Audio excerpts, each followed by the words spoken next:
Assalamualaikum, nama saya Aina Najwa binti Moni, nombor matrik CD240149 daripada Fakulti Kejuruteraan Mekanikal dan Pembuatan. Assalamualaikum, nama saya Masya Najwa Islam binti Mazli, nombor matrik CI 240051. Saya dari Fakulti Sains Komputer dan Teknologi Maklumat Web Teknologi. Nama saya Marian Andrew, nombor matrik CD 240084 dari Fakulti Kejuruteraan Mekanikal dan Pembuatan. Nama saya Muhammad Aiman bin Masaufi, CB 240380 dari Fakulti FPTV. Assalamualaikum warahmatullahi wabarakatuh. Nama saya Wahyu Farid Ilham bin Suroto, CB 240169 dari Fakulti FPTV. Nama saya Muhammad Hafiz bin Halimi, CB 240105, Fakulti FPTV.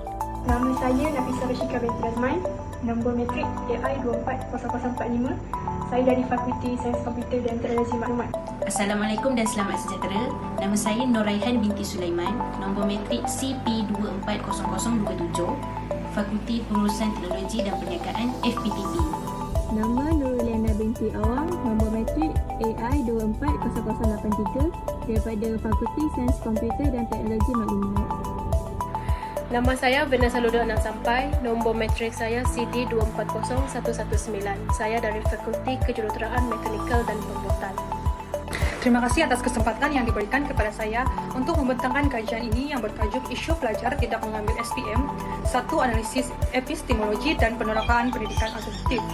Sijil Pelajaran Malaysia ataupun SPM merupakan peperiksaan utama yang dikendalikan oleh Lembaga Peperiksaan Malaysia sejak tahun 2000.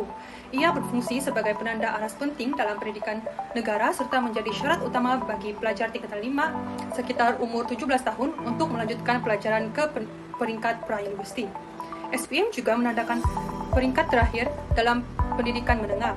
Kajian ini dijalankan untuk mendapatkan pandangan mahasiswa Universiti Tun Usin On Malaysia ataupun UTHM mengenai isu pelajar yang tidak mengambil SPM dengan memberi fokus dari sudut epistemologi dan juga pendidikan alternatif. Pendekatan kuantitatif digunakan dalam kajian ini melalui edaran borang soal selidik, Google Form. Data yang diperoleh dianalisis secara deskriptif menggunakan kaedah peratusan. Hasil kajian menunjukkan bahawa majoriti mahasiswa UTHM memahami dan mengakui kepentingan SPM sebagai alat utama dalam mengukur pencapaian akademik seorang pelajar. Berdasarkan dapatan tersebut, beberapa cadangan dan rumusan telah dikemukakan yang diharapkan dapat memberi sumbangan kepada kajian-kajian seterusnya dalam bidang ini. Seterusnya saya akan membentangkan penilaian kajian ini. Kumpulan kami ingin mempertengahkan satu isu yang semakin mendapat perhatian dalam masyarakat kita, iaitu peningkatan jumlah pelajar yang tidak mengambil SPM. Peperiksaan ini sememangnya menjadi tonggak utama dalam sistem pendidikan negara, penentu kelayakan ke peringkat pengajian tinggi dan pintu masuk ke dunia pekerjaan. Secara tradisinya, kejayaan dalam SPM dianggap sebagai simbol masa depan yang cerah dan menjamin kestabilan hidup. Namun begitu, apabila semakin ramai pelajar yang mula memilih untuk tidak mengambil peperiksaan ini, ia membangkitkan persoalan yang lebih besar tentang keberkesanan dan keadilan sistem pendidikan kita. Mengapa ini berlaku? Adakah sistem kita terlalu bergantung pada peperiksaan bertulis sebagai satu-satunya ukuran kejayaan? Dalam pembentangan ini, kami akan membawa Anda menelusuri isu ini melalui lensa epistemologi, iaitu bidang falsafah yang mengkaji bagaimana manusia memperoleh, menilai dan menggunakan pengetahuan. Kami juga akan melihat bagaimana pendidikan alternatif seperti homeschooling, pembelajaran kendiri ataupun pendekatan seperti Montessori dan Waldorf boleh menjadi jalan keluar yang lebih inklusif dan sesuai untuk pelajar yang tidak serasi dengan sistem konvensional. Akhir sekali, kami berharap agar pembincangan ini dapat membuka ruang untuk kita bersama-sama menilai semua keutamaan dalam sistem pendidikan negara, agar ia bukan sekadar mengejar kecemerlangan akademik tetapi juga membina insan yang seimbang dari segi intelek, emosi dan nilai kemanusiaan sejajar dengan aspirasi falsafah pendidikan kebangsaan. Fenomena pelajar tidak menduduki SPM semakin membimbangkan.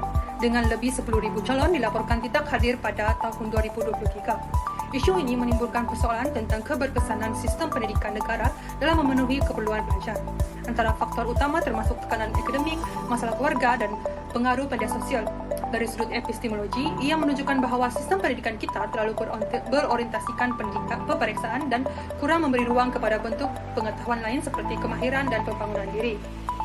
Sebagai alternatif, Pendekatan seperti homeschooling dan TVET dilihat lebih fleksibel dan praktikal, namun pengiktirafan terhadap pendidikan ini masih terhad. Tambahan pula, kajian dari sudut falsafah ilmu terhadap pendidikan alternatif masih kurang dijalankan. Oleh itu, kajian ini bertujuan untuk memahami faktor utama pelajar tidak mengambil SPM dari sudut epistemologi serta menilai pendidikan alternatif sebagai penyelesaian yang lebih inklusif dan relevan. Seterusnya, saya akan membentangkan persoalan kajian yang menjadi fokus utama dalam kajian ini. Pertama, fenomena peningkatan jumlah pelajar yang tidak menduduki SPM semakin membimbangkan. Kajian ini ingin memahami punca-punca seperti tekanan akademik, masalah keluarga, isu kesehatan mental, dan kurang keyakinan diri. Dengan mengenal pasti faktor-faktor ini, langkah pencegahan dan intervensi yang lebih berkesan dapat dirancang. Kedua, kajian ini menganalisis isu ini dari sudut epistemologi, yaitu bagaimana ilmu diperolehi dan dinilai. Persoalannya, adakah sistem pendidikan berorientasi pemeriksaan seperti SPM benar-benar menggambarkan penguasaan ilmu pelajar? Analisis ini penting untuk menilai semua keberkesanan pendekatan pendidikan sedia ada. Ketiga, kami mengkaji potensi pendidikan alternatif seperti homeschooling, latihan kemahiran, dan program vocational. Walaupun pendekatan ini dilihat lebih fleksibel, penerimaan masyarakat dan pengiktirafan formal masih menjadi cabaran. Secara keseluruhannya, ketiga-tiga persoalan ini saling berkait dalam memahami isu pelajar, tidak mengambil SPM dan mencari penyelesaian yang lebih holistik dan serta inklusif. Seterusnya, saya akan serahkan pembentangan ini kepada Saudari Vanessa. Terima kasih Saudari Marilyn. Saya akan meneruskan pembentangan ini dengan objektif kajian. Objektif kajian ini bertujuan untuk mengenal pasti faktor-faktor utama yang menyebabkan pelajar tidak menduduki peperiksaan SPM. Melalui kajian ini, kami berhasrat untuk memahami latar belakang dan punca utama yang mendorong pelajar membuat keputusan sedemikian, sama ada dari aspek keluarga, akademik maupun persekitaran sosial. Selain itu, kajian ini juga bertujuan untuk menganalisis pandangan mahasiswa UTHM terhadap isu pelajar yang tidak mengambil SPM dari sudut epistemologi. Penekanan diberikan kepada bagaimana mahasiswa memahami, menilai dan membentuk pandangan mereka terhadap isu ini berdasarkan sumber dan cara mereka memperoleh pengetahuan, sama ada secara rasional, empirikal, otoritatif, dan intuitif. Akhir sekali, kajian ini turut menilai persepsi mahasiswa UTHM terhadap bentuk-bentuk pendidikan alternatif yang wujud bagi pelajar yang tidak mengambil SPM. Penilaian ini meliputi tahap kesedaran, pengetahuan, serta penerimaan mereka terhadap pilihan seperti pendidikan TVET, latihan kemahiran, pembelajaran tidak formal atau pembelajaran melalui platform digital, serta sejauh mana bentuk pendidikan ini dilihat sebagai laluan yang sah dan berpotensi untuk masa depan pelajar. Kajian ini penting kerana ia membincangkan isu semasa yang mencabar norma pendidikan arus perdana, iaitu pelajar yang memilih untuk tidak mengambil peperiksaan SPM. Di Malaysia, SPM sering dianggap sebagai penanda aras utama dalam menentukan hala tuju pendidikan dan kerjaya seseorang individu. Namun, dengan peningkatan kesedaran terhadap pendidikan alternatif dan laluan kerjaya bukan konvensional, wujud keperluan untuk menilai semula tanggapan masyarakat, khususnya dalam kalangan mahasiswa terhadap fenomena ini. Dari sudut epistemologi, kajian ini memberikan sumbangan dalam memahami bagaimana ilmu dan pengetahuan dinilai serta diiktiraf. Ia mencabar andaian bahawa pengetahuan yang sah hanya diperoleh melalui sistem pendidikan formal dan peperiksaan berpusat. Mahasiswa sebagai individu yang telah melalui proses pendidikan formal mempunyai perspektif yang unik dalam menilai kredibiliti laluan alternatif, sekaligus mencerminkan kesedaran epistemologi mereka terhadap pelbagai sumber ilmu. Dari perspektif pendidikan alternatif, kajian ini dapat mendedahkan tahap penerimaan terhadap pendekatan seperti homeschooling, pembelajaran kendiri, program TVET dan laluan keusahaan. Pendidikan alternatif semakin mendapat perhatian sebagai satu kaedah yang lebih fleksibel dan disesuaikan dengan keperluan serta potensi individu. Dengan memahami pandangan mahasiswa terhadap pilihan tidak mengambil SPM, institusi pendidikan dan pembuat dasar boleh merangka dasar yang lebih inklusif dan menyokong pelbagai dalam sistem pendidikan. Selain itu, kajian ini boleh membantu memperkasakan pelajar dan ibu bapa yang sedang mempertimbangkan laluan pendidikan bukan konvensional serta menimbulkan perbincangan yang lebih kritikal mengenai matlamat sebenar pendidikan, sama ada untuk mendapatkan sijil semata-mata atau membina potensi individu secara menyeluruh. Bagi kajian literatur, peperiksaan sijil pelajaran Malaysia (SPM) telah menjadi satu elemen penting dalam sistem pendidikan Malaysia dan dianggap sebagai laluan utama ke Menara Gading dan pasaran kerja. Namun begitu, Terdapat peningkatan jumlah pelajar yang tidak mengambil SPM atas berbagai faktor, termasuklah tekanan akademik, isu kesihatan mental atau minat terhadap laluan pendidikan alternatif seperti pembelajaran kendiri dan program kemahiran. Dari sudut epistemologi, wujud perbincangan mengenai cara dan sumber memperoleh pengetahuan. Epistemologi tidak terhad kepada konteks bilik darjah atau peperiksaan, tetapi melibatkan pengalaman pembelajaran sosial serta pengetahuan kontekstual. Ini bermakna bahawa pelajar yang tidak mengambil SPM masih boleh memperoleh pengetahuan yang sah dan berguna melalui kaedah bukan formal seperti pembelajaran dalam talian, mentor industri atau keusahawanan. Pandangan ini menentang tanggapan tradisional bahawa pengetahuan hanya sah jika disahkan oleh sistem peperiksaan rasmi. Dalam konteks pendidikan alternatif, kajian menunjukkan bahawa pendekatan seperti homeschooling, program TVET dan pendidikan berasaskan minat semakin mendapat tempat, terutamanya dalam kalangan generasi muda yang mencari pembelajaran yang lebih fleksibel dan bermakna. Pendidikan alternatif menekankan pembinaan sosial, kemahiran hidup dan penerokaan potensi individu berbanding sekadar pencapaian akademik. Terdapat juga kajian yang menunjukkan bahawa pelajar yang memilih laluan bukan SPM mampu mencapai kejayaan melalui bidang keusahawanan, seni kreatif dan kejayaan berasaskan kemahiran teknikal.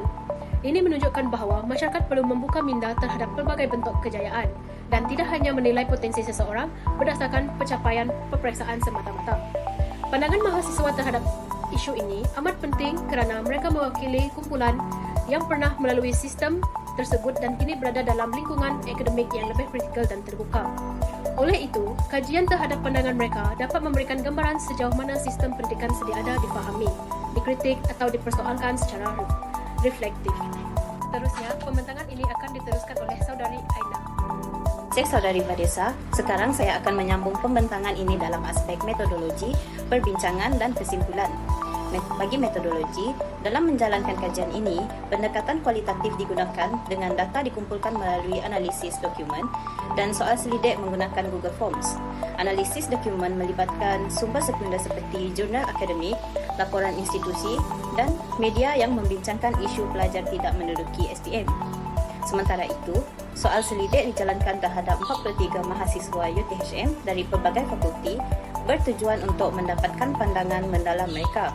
Data yang diperoleh dianalisis secara deskriptif menggunakan peratusan dan penilaian terhadap kandungan dokumen yang relevan. Seterusnya, perbincangan. Hasil kajian menunjukkan bahawa 46.5% responden mengenali individu yang tidak menduduki peperiksaan SPM dan kebanyakan mereka memahami konsep pendidikan alternatif seperti homeschooling dan TVET. Ini mencerminkan kesedaran yang tinggi terhadap pilihan pendidikan di luar sistem tradisional. Mahasiswa berpendapat bahawa ilmu tidak semestinya diperoleh melalui sistem formal seperti peperiksaan, tetapi juga melalui pembelajaran kendiri, pengalaman hidup dan pendidikan teknikal. Pendekatan ini selaras dengan pandangan epistemologi yang menekankan pembentukan ilmu melalui pengalaman dan interaksi sosial. Sebaliknya, pendekatan positif yang menilai ilmu secara objektif melalui ujian semata-mata dilihat kurang sesuai untuk menilai kebolehan dan pencapaian individu secara menyeluruh.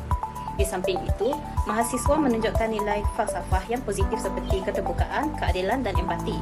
Mereka percaya bahawa pelajar yang tidak mengambil SPM juga berhak diberi peluang untuk berjaya tanpa stigma atau diskriminasi. Terdapat pengiktirafan terhadap keperluan masyarakat untuk menerima pelbagai laluan pendidikan yang lebih bersifat inklusif dan adil. Akhir sekali, kesimpulan daripada kajian ini menunjukkan keperluan untuk mentafsir semula maksud ilmu dan kejayaan. Sistem pendidikan perlu lebih fleksibel dan terbuka dalam mengiktiraf pelbagai bentuk ilmu dan pengalaman, termasuklah pendidikan alternatif dan pengalaman teknikal. Antara cadangan yang diketengahkan ialah memperkenalkan sistem pengiktirafan seperti APEL, Accreditation of Prior Experiential Learning, Microcredential dan pembelajaran modular. Kajian ini juga mencadangkan kempen kesedaran nasional untuk mengubah persepsi masyarakat terhadap pendidikan bukan formal. Sebagai langkah penambahbaikan, penglibatan individu yang tidak menduduki SPM serta pandangan pihak berkepentingan seperti ibu bapa, guru dan majikan boleh ditambah dalam kajian akan datang untuk memberikan pemahaman yang lebih komprehensif. Dengan pendekatan yang lebih inklusif dan adil, sistem pendidikan akan lebih bersifat manusiawi dan fleksibel, membuka peluang kepada semua individu untuk mencapai kejayaan berdasarkan potensi mereka yang sebenar.